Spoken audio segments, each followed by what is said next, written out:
Baik, Assalamualaikum warahmatullahi wabarakatuh. Apa kabar? Teman-teman semua, senang sekali kita bisa berjumpa kembali dalam materi pembelajaran pendidikan agama Islam dan budi pekerti. Untuk kali ini kita akan membahas tentang ihsan, materi terakhir dari rangkaian materi tentang materi ihsan.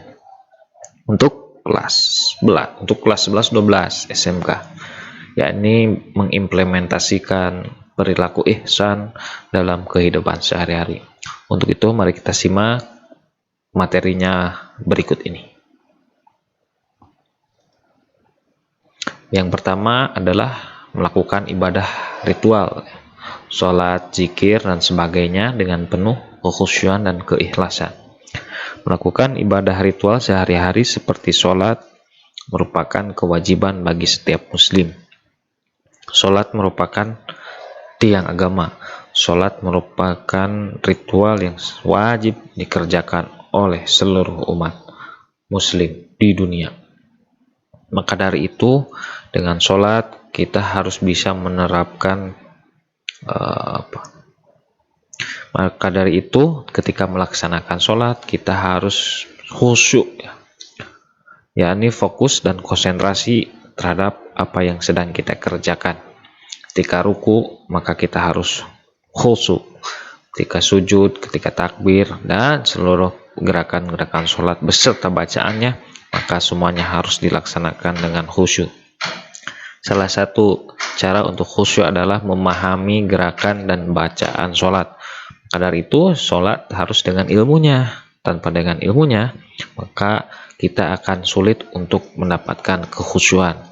Nah, jadi yang harus bisa kita lakukan adalah memahami gerakan sholat dan bacaan sholat. Insya Allah dengan kedua hal itu kita akan menjadi lebih semakin khusyuk. Dan makna-makna dan pesan-pesan yang terkandung dalam sholat kita juga harus mempelajarinya supaya kita bisa lebih meningkatkan lagi kekhusyuan kita ketika sedang melaksanakan sholat, bahkan ketika sedang melaksanakan zikir. Zikir pun perlu konsentrasi penuh, ya. Segala hal yang dilakukan maka harus dengan konsentrasi penuh. Selain khusyuk juga kita harus melaksanakannya dengan rasa ikhlas, yang tiada lain dan tiada bukan adalah hanya mengharap ridho Allah semata. Hanya mengharap ridho Allah dan tidak mengharap apapun. Selain khusyuk, ikhlas merupakan salah satu kunci dalam melaksanakan ibadah kepada Allah Subhanahu wa Ta'ala. Tidak boleh ingin dipuji, tidak boleh rasa ingin yang paling baik, karena dari hal tersebut sama saja dengan merusak keimanan kita, ya. Ingin dilihat orang supaya kita terlihat lebih baik, maka hal itu merupakan riya dan dapat merusak keimanan kita. Maka dari itu, keikhlasan dan kekhusyuan menjadi kunci yang sangat penting dalam menjalankan ritual ibadah terhadap Allah Subhanahu wa Ta'ala. Yang selanjutnya adalah birrul walidain, artinya berbuat baik terhadap orang tua. Bisa kita contohkan, salah satunya adalah ketika kita akan berangkat ke sekolah, maka kita senantiasa untuk meminta izin untuk pergi dan juga meminta doa agar supaya kita bisa berkah dan mudah dalam mencari ilmu. Itu merupakan salah satu berbuat baik terhadap orang tua, yakni menyenangkan hatinya. Karena puncak tertinggi dari menyenangkan hati orang tua adalah dengan perilaku kita. Orang tua, kita boleh saja memberikan orang tua harta yang melimpah, memberikan orang tua fasilitas-fasilitas yang bagus, tetapi jika akhlak kita buruk terhadap orang tua, maka tidak ada gunanya sama sekali apa yang kita berikan kepada orang tua. Maka dari itu, akhlak yang paling utama kepada orang tua, yakni perilaku kita yang mencerminkan bahwa kita orang yang beriman kepada Allah dan selalu mengharapkan ridhonya. Maka berbuat baiklah kepada orang tua, yang salah satunya adalah berakhlak baik. Yang selanjutnya adalah menjalin hubungan baik dengan kerabat. Orang tua kita memiliki saudara, turunan-turunan kita banyak sekali saudara, ya maka dari itu kita harus bisa berbuat dan menjalin hubungan baik dengan sesama kerabat, dengan saudara kita, dengan siapapun. Kita harus bisa berbuat baik dengan kerabat. Yang selanjutnya, menyantuni anak yatim dan fakir miskin, membantu mereka di kala mereka sedang kesusahan, memberikan sebagian harta kita untuk kita sedekahkan terhadap anak yatim dan miskin, karena dengan hal tersebut merupakan pengamalan terhadap sesama manusia.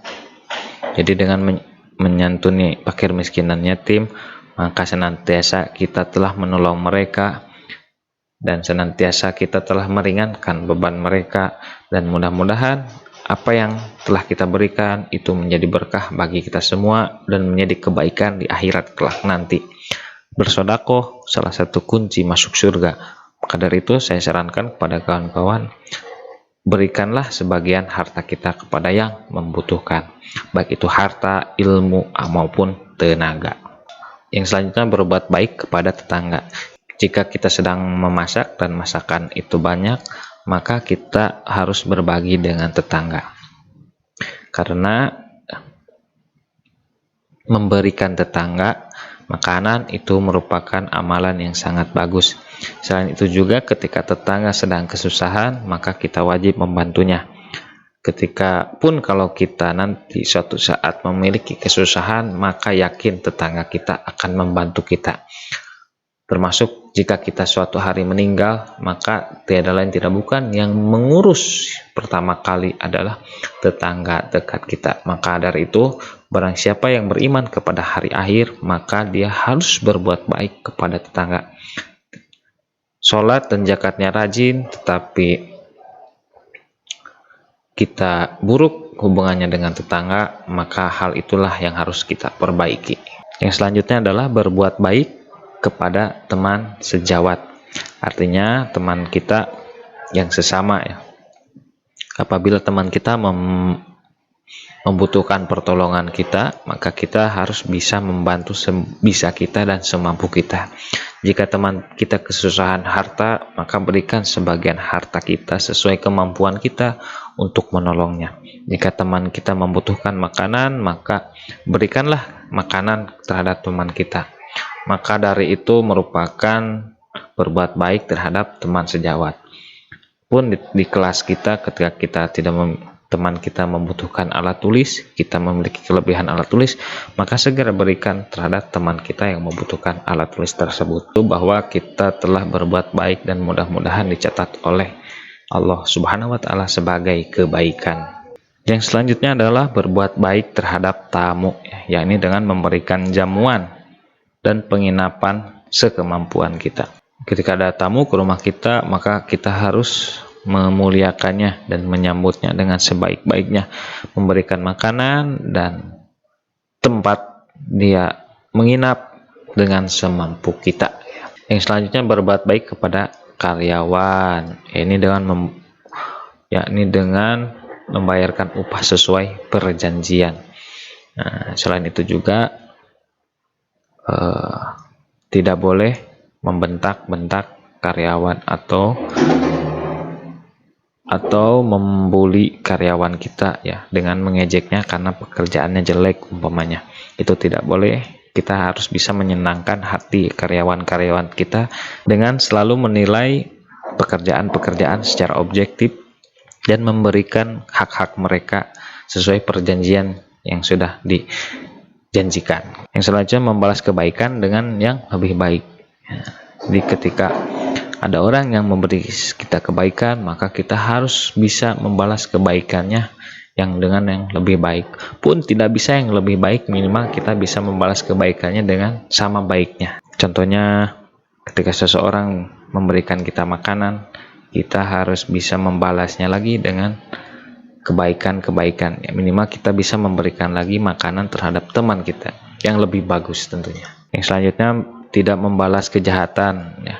Yakni jika orang berbuat jahat terhadap kita, maka kita tidak boleh membalasnya dengan kejahatan pula, tetapi harus dengan kebaikan. Contohnya Rasulullah ketika dia diejek, bahkan dibanting batu sampai kepalanya berdarah, Rasul tidak sekalipun berkeinginan untuk membalasnya, tetapi Rasulullah mendoakannya supaya dia sadar terhadap perbuatan yang telah dia lakukan, dan Rasulullah memaklumi bahwa itu adalah ketidaktahuannya.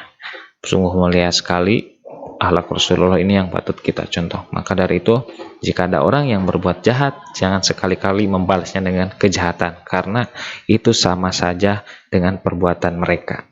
Jahat dibalas dengan jahat. Yang bagus itu jahat dibalas dengan kebaikan. Yang selanjutnya, berlaku baik kepada binatang. Jadi, tidak boleh menyiksanya dan harus selalu mencukupi makanannya. Ketika kita memiliki hewan piaraan, maka kita harus bisa mencukupi pakannya. Pun kalau kita akan disembelih, maka tajamkanlah alat sembelihnya. Itu salah satu adab untuk memelihara dan menyembelih hewan.